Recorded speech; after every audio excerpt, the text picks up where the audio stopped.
Bumalik na naman daw sa dating bisyo itong magaling na aktor. Ang latest kasing balita ay apektado na naman daw ang trabaho at nahihirapan na rin ang mga co-actor niya. Hindi ko lang may detalye kung ano na naman ang bisyo nito, dahil obvious na kung sino ang tinutukoy ng blind item na lumalabas ngayon sa social media. Pero ang hindi lang daw maganda rito kay aktor, laging nasa fighting mode raw ito. Kapag nasa bisyo siya, parang type niyang makipag-away.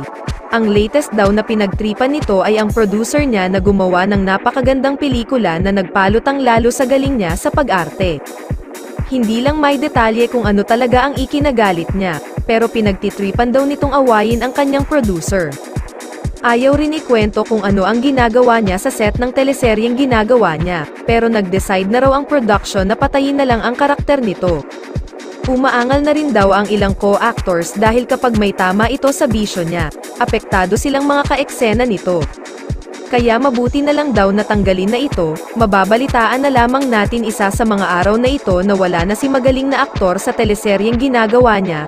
Mapapanood naman natin sa mga susunod na episodes kung kasali pa rin siya o tigok na ang kanyang karakter. Komento ng netizens, baka si JM yan, ang clue araw at buwan.